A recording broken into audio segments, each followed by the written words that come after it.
بسم الله الرحمن الرحيم الحمد لله رب العالمين والعاقبة للمتقين ولا عدوان إلا على الظالمين والصلاة والسلام على أشرف الأنبياء والمرسلين نبينا محمد وعلى آله وصحبه أجمعين سلام الله عليكم ورحمة الله وبركاته. Bienvenue à vous dans cette 19e leçon de Tawhid et nous sommes arrivés à l'Ihsan, l'excellence. Et nous étions dans la lecture de la parole de Cheikh Mohammed ibn Salih al-Uthaymin, rahimahullahu rahmatan wasi'a. Et nous nous étions arrêtés au rang de la personne, comment elle peut exceller quant à son rang. Les personnes ont en effet des rangs différents, comme nous dit Cheikh, comme ceux qui ont une position notable auprès de celui qui a de l'autorité. Si quelqu'un s'adresse à ce musulman, en leur demandant d'intercéder en sa faveur auprès de cette personne influente, alors ce musulman qui a ce poste, il l'aide, soit en repoussant de lui un mal, soit en lui étant d'une quelconque utilité. C'est comme ça qu'on excelle avec le rang. Quant à sa science, le musulman qui a de la science, comment il fait pour exceller avec cette science? Cheikh nous dit, ça consiste à utiliser de son mieux la science au profit des serviteurs d'Allah, au profit des musulmans, en enseignant dans les assemblées, les assises générales ou particulières, et même à l'occasion d'un café entre amis. Il fait partie du bien de l'ihsan, de les instruire, de les conseiller. Par contre, sur ce point, il convient d'utiliser la sagesse. Il ne faut pas être pesant en sermonnant tout le temps les gens, à chaque fois qu'ils sont en entretien avec lui, il ne cesse de les sermonner. Car le prophète sallallahu alayhi wa sallam, il n'abusait pas des rappels.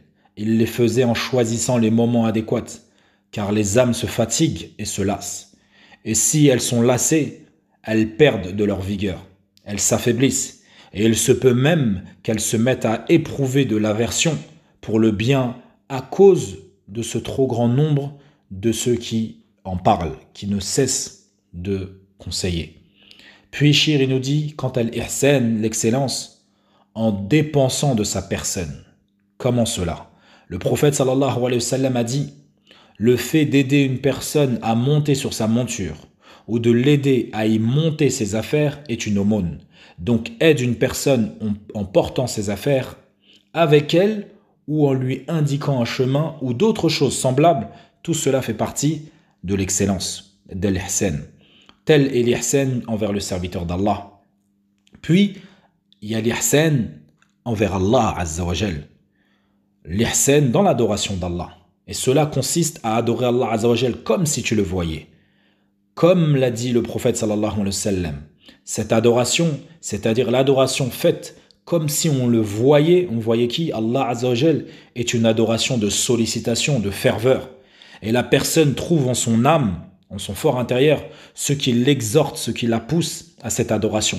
Car elle demande ce qu'elle aime, elle demande à Allah, et elle l'adore. Donc comme si elle le voyait, en ne visant qu'Allah, revenant à lui par l'adoration et se rapprochant de lui, subhanahu wa ta'ala. Car si tu ne le vois pas, lui il te voit. C'est une adoration de fuite et de peur. C'est ainsi le second degré. Donc à l'ihsan, il a 2 degrés. Il a un seul pilier qui est de l'adorer comme si tu le voyais. Car si tu ne le vois pas, lui te voit. Et les 2 degrés que nous venons de citer. Le premier, c'est de l'adorer comme si tu le voyais. Comme, car tu ne le verras jamais. Mais même si tu ne le vois pas, sache que lui il te voit. Et c'est le second degré. Si tu ne l'adores pas Allah comme si tu le voyais, en le sollicitant et exhortant ton âme afin de parvenir à lui, alors adore Allah subhanahu wa ta'ala en sachant que lui, il te voit. Tu l'adores donc par peur de lui, fuyant son châtiment et sa punition. Et ce degré est moindre que le premier. L'adoration d'Allah Azza wa Jal est comme nous l'a dit Ibn al-Qayyim, rahimahullah, ibadatul rahman ghayatu hubbihi, ma'a dhulli ibadihi huma ruknan. L'adoration du miséricordieux et son amour complet, ainsi que la soumission de son serviteur, forment ainsi 2 piliers. L'adoration est donc basée sur deux principes. Un amour complet, une soumission complète. Il y a donc dans l'amour la sollicitation et dans la soumission la peur et la fuite, telle que l'ihsan dans l'adoration d'Allah Azza wa Jal. Et si la personne adore Allah de cette façon, elle sera alors sincère envers Allah, ne désirant nullement par son adoration se faire voir ou entendre ou être couvert d'éloges. Peu lui importe si les gens sont au courant de ce qu'elle fait ou pas. Cela lui est égal. Elle parfait ses adorations, quoi qu'il en soit. Fin des propos de Cheikh Mohammed ibn Salih al-Uthaymin, rahimahullah. Puis Cheikh nous dit, en résumé, al-ihsan est le contraire de la malfaisance. Al-isa', al-ihsan se divise en deux parties. Il y a al-ihsan envers les créatures et al-ihsan envers le Créateur. Quant au premier, qui est al-ihsan envers les créatures, il concerne quatre choses. Il concerne les biens, le rang, la science et sa personne. Quant au second, qui est l'ihsan dans l'adoration du Créateur, l'ihsan envers Allah, il possède deux degrés. Adorer Allah comme si tu le voyais, et si tu n'arrives pas, dans cette adoration, de solliciter sa miséricorde et son pardon, dans ce cas-là, sache que lui, il te voit. Et ceci est l'adoration de celui qui fuit son châtiment, qui fuit le feu de l'enfer.